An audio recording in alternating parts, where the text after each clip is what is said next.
Hey everyone, this is Chess Coach Aaron. Um, Today I'm going to show you guys. Oh boy. Hey everyone, this is Chess Coach Aaron. Today we're gonna work over some hard chess puzzles. I'm gonna give you five of them today. A couple of them especially are my favorite ones. I use them every so often. Um, to get the most out of puzzles, you should definitely have your own chessboard. You should pause the video when I say to pause it, and you guys just do your best. You can always come back and see the answers. The best way to do it, one more time, is just get your hands on the pieces and work it over. Don't be afraid to start over a couple times. Just do the best you can. All right, might as well get started. Let's get to the first one. All right, here is position number one, and this is one of my favorites of all time. The students from PS11, you guys have probably already seen this a while ago already. It's always okay to review stuff and try again. This has got a really good theme to it. So basically, every time you see a new position, you start to take a good look and see the differences. Well, this is pretty straightforward. Black has no pieces that can move other than their rook, right? That's about it. And it's currently giving check. The white king's got to move. And basically, Black's just looking for stalemate. Chess is a great game. Part of it is information. Basically, nothing is hidden, everything's on the board. So you're looking for information and you used information. Here, the information is, again, pretty straightforward. Black has to keep checking. If black, for some reason, doesn't check, white can probably get a checkmate with the queen, or perhaps get a new queen by pushing the pawn to c8. Checkmate. Again, the black king can't move. The only black piece that can move is this rook. All right, but right now the king's in check. How does the king escape checks? If we capture the rook, it's just stalemate, right? All right. Obviously, this is not going to be easy. Can white move and win? Get away from the rook and the checks. If we could magically fly our king all the way to h1, for the moment, there'd be no checks. So white would win. But for the moment, one more time, we're in check. And everyone, you guys should pause this and set it up. I'll give you guys a little time to pause. Let's give you 5, 4, 3, 2, 1. All right, let's start talking about this. This, again, is one of my favorite ones. And how many of you have played a game I like to call Follow the Leader? I'm sure most school kid students, you guys have tried this at some point. But Follow the Leader, this game is only as good as the course. You have to set up the course, like a good obstacle course, if you will. Here, white takes a good think and sets up this obstacle course or Follow the Leader course. The first move, let's see if you guys all got it, was e3. Blocking the rook, saving the king. Only move for black is to keep checking. Black has to keep checking. This is the information we're talking about. There's no choice. Otherwise, white wins. So, rook will capture with check. And now for the second pawn move. Before the king even starts to run away, the white king, we're setting up our obstacle course for follow the leader. So now we play c3. One more time, have to take check. All right, we now have our little obstacle course. Our king is going to be running around. But I'm not going to give you the total answer. We're going to see it. But why does the king want to have this course set up? Let's take a look. Jump out of the way, check, jump out of the way, check, jump out of the way, check, jump out of the way, check. And notice this is a long puzzle, but it's got a theme. All right, we've gone from one direction with the king all the way to the other. The rook has to keep checking, following, and this is important. We're halfway done, but with this move, we now force another pawn capture, the key one actually, and that is on g3, check. Now we keep going with the course, the obstacle course, follow the leader, check, follow the leader, check, follow the leader, check, whoa, check, follow the leader, check, and now we're getting to the winning moment.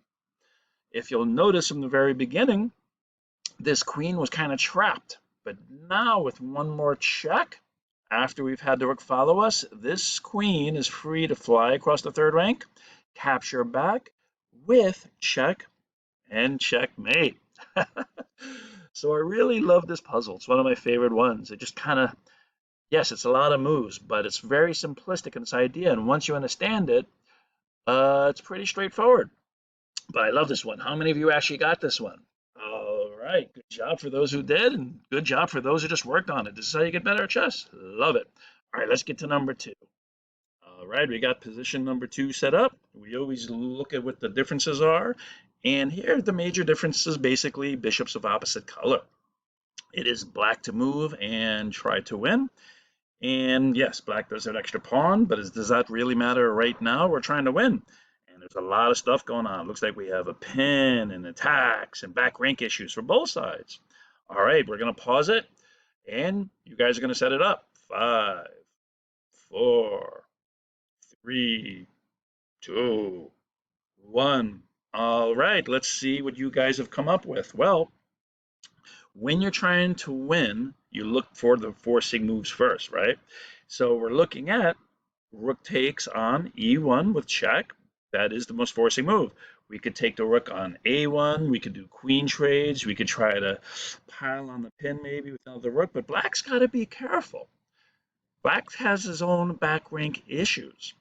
But the key here, the trick here, is actually the fact that the queen on d3 actually protects d8 if we use it wisely.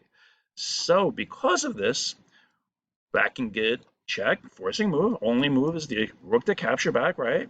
On e1, and now we can actually move our rook off the back rank and both pin and attack this loose rook on e1.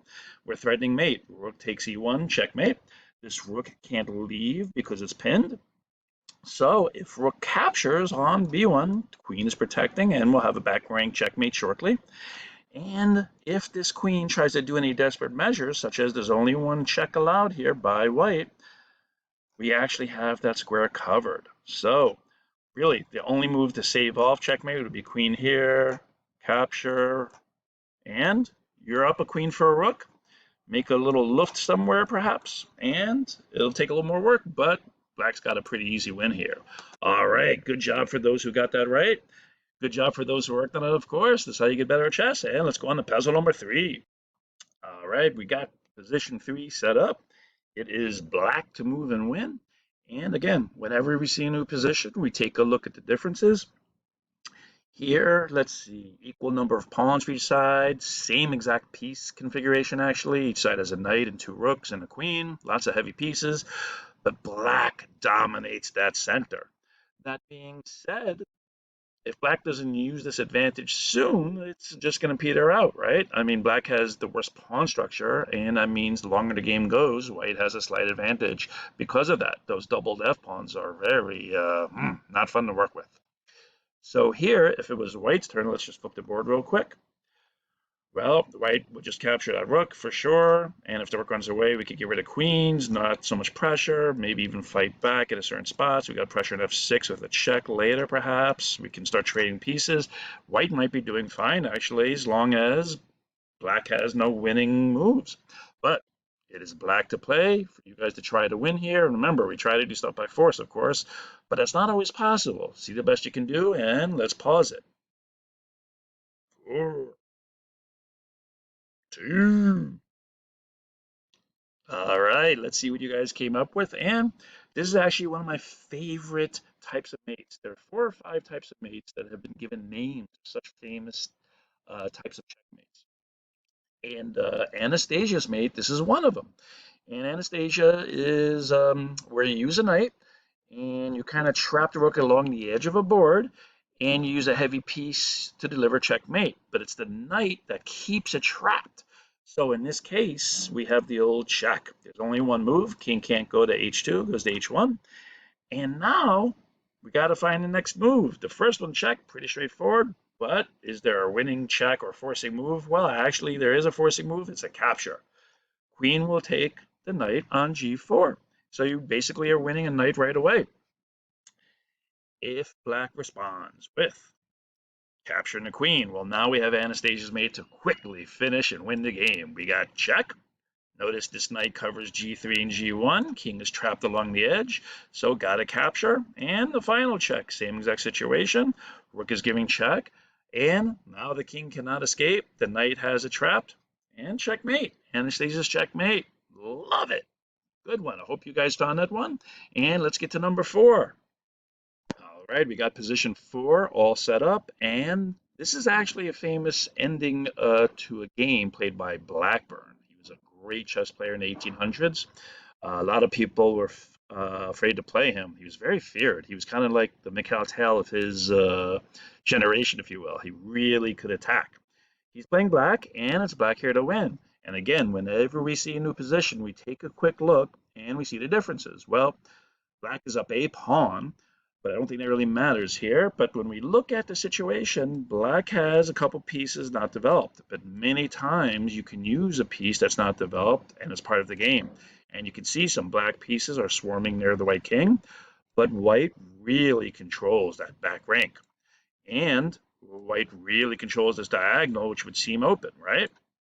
Plus there's some pressure maybe over here, maybe black's back rank's a little weak. But the question is, we have 1, 2, 3, 4 pieces all aimed in this area. Can Blackburn win this game quickly? It's a good question. And he was famous for finding these tactics like that. So I didn't do a good one. Let's try again. All right, a little bit better. All right, but let's count down. 5, 4, pause that video. 3, 2, don't be afraid to try this one, work on it. 1, 0. All right, let's see what we found here. And very interesting. It seems like the white king actually might be safe for a moment, but when you start analyzing how many safe squares the king has, and that's what you often do in these type of positions, it actually has 0. Can we just give it check? One little check, and boop, it might be checkmate. Not easy to see though. First, the queen is actually in the way on f2. We'd love the knight to go to check, but how would the knight follow up, and where does the queen go? And can we do it by force? We don't want white to escape. We don't want white to find any cool ways to save the game. All right, and Blackburn saw it. Boop. Queen g1 check. It's kind of like a smothered mate. Almost smothered mate's usually with the knight, of course, but the knight's gonna help with the checkmate. But first, we gotta force that king to boop, be trapped by its own piece, just about. Now we've opened up f2 for the knight check. King lays one spot, and oh, it looks like it might be escaping. Check, checkmate, bishop h3, check, checkmate. Notice how Blackburn's pieces all coordinate, so much so he could just give up the queen and finish the game quickly. Fantastic checkmate. Love it. Hope you guys found that one, but I hope you're working hard on it just to get better at chess. All right, we got one more puzzle left, and let's get to puzzle number 5. All right, we got position number 5 all set up. You guys should set this up on your chessboards, of course. And one of the first things we always try to do is look at the differences. And it looks like all the major pieces are here, rooks and queen for both sides. But white is up a lot of pawns, 3 pawns it looks like. 4 to 3 pawns though, black has some pressure. And again, white has a little back rank weakness perhaps. But black doesn't want to make any trades, white does. Any trades only will go into a winning endgame for white. So now we got to find black's best move. But this is not easy. And again, we always look for forcing moves first. All right, go ahead and pause it. 4, 3, do some good work. 1, boom. So we don't have any winning checks here. We don't even have any super big winning attacks against a major piece, but instead the best move turns out to be rook to f8, doubling up on the f2 pawn. And it turns out this position is very hard for white to hold. For example, they just go forward with f3, we just got a quick checkmate, of course. So that doesn't help. And if there's anything like protecting it, we actually now can take advantage of the back rank and do a quick checkmate. Boop, boop, boop. And notice, there are some times you have to present problems to your opponent. And in this situation, that's one of them. So what actually happened in this particular game is queen protecting the g-pawn went to d5, rook on f, captured on f2, they play g3, and check, queen capture on g2, rook capture with check, king there, and after queen c2 check, the game was basically over. Very hard to win, very hard to see, but black does have a very nice advantage. But that being said, with all these pawns here,